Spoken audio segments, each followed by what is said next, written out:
आज का मुद्दा बहुत ही सेंसिटिव है। Sex market, sex racket. बात की शुरुआत करते हैं नाबालिगों से।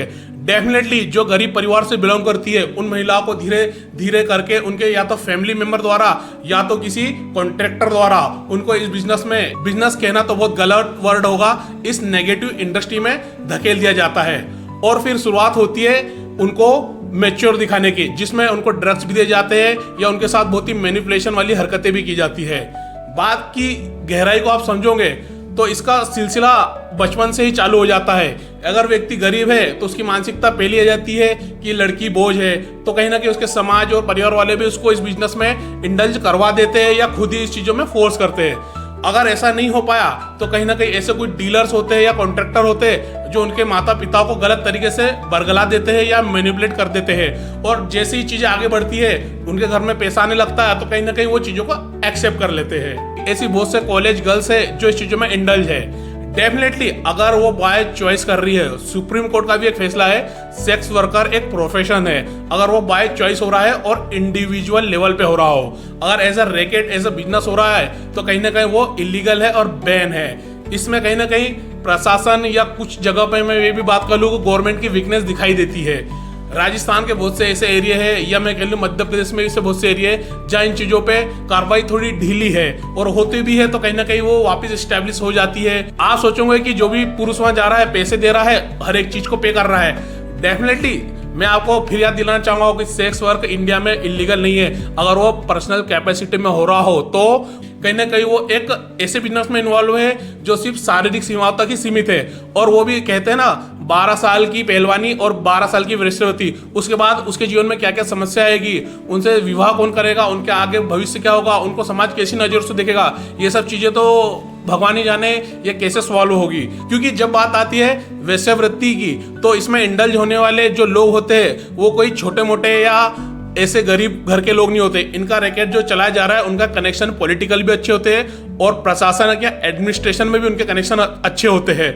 ये किसी एक का खेल नहीं है या किसी एक के द्वारा हो ही नहीं सकता। इस चीज में सिर्फ यही हो सकता है कि सरकार को इस चीज को रेगुलेट करना चाहिए। हाँ, आपको थोड़ा आश्चर्य लगेगा या मेरी ये पर्सनल राय है, इस चीज पे रेगुलेशन होना चाहिए और सरकार को इस चीज को और अच्छे तरीके से लीगलाइज करते हुए एक अवेयरनेस कैंपेन चलाना चाहिए। अगर आप इस चीज में इंडल्ज हो रहे हो या आप सेक्स बिजनेस करना चाहते हो तो इसके राइट्स ये है, और आप इस चीज को मैनिपुलेट कर रहा है तो ये चीजें बैन है। इस चीज को बहुत अच्छे तरीके से डिस्क्राइब करना चाहिए, क्योंकि अगर ये इलीगल तरीके से हो रहा है तो पहला सबसे बड़ा नुकसान इसमें सरकार का ही है, रिवेन्यू लॉस।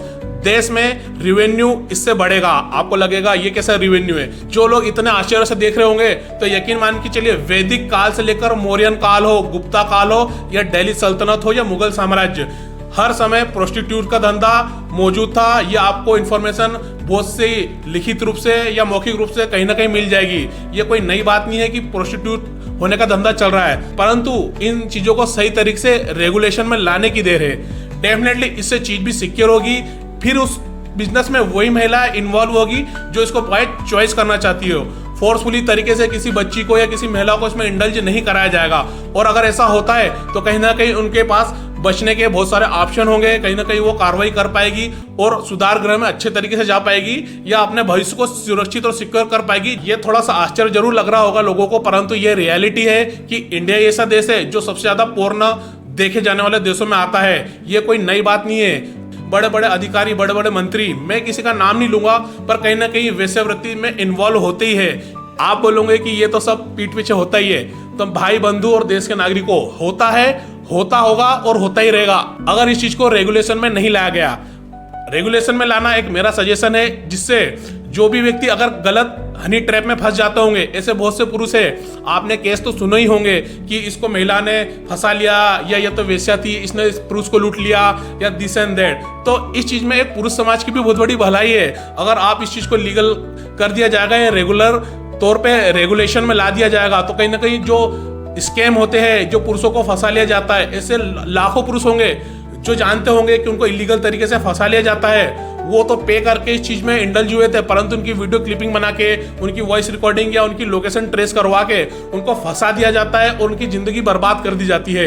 एटलीस्ट पुरुष समाज इस चीजों से तो बचेगा और महिला समाज इस चीजों से बचेगा। उसकी मेंटल हेल्थ सुरक्षित होगी, फाइनेंशियली वो सिक्योर होगी और जब चाहे वो बिजनेस को छोड़ पाएगी, उस पर किसी भी माफिया का, किसी भी कॉन्ट्रैक्टर का या किसी भी डीलर का दबाव नहीं होगा। एज अ इंडिपेंडेंट उसने ये बिजनेस चुना था, एज अ प्रोफेशन उसने ज्वाइन करा था और एज अ प्रोफेशन वो इसको छोड़ भी पाएगी और समाज में एक अच्छी लाइफ जी पाएगी। क्योंकि जब बात आती है महिलाओं की तो उनकी सुंदरता ही उनकी कीमत उनको दिलाती है। जैसे जैसे टाइम बढ़ता है तो सामाजिक दृष्टि से सुंदरता भी कम दिखने लगती है और उनकी लाइफ में जो स्थिति होती है वो किसी से छुपी नहीं है। अगर आप यहाँ तक आए होंगे तो मेरा आप सभी से यही निवेदन होगा कि चैनल को सब्सक्राइब जरूर कीजिएगा, लाइक कीजिएगा, अच्छा लगता है तो शेयर कीजिएगा। अगर आप कुछ अपने सजेशन दे पाओ या इसमें कुछ सुधार की गुंजाइश है तो डेफिनेटली आपका स्वागत है। जय हिंद, जय भारत।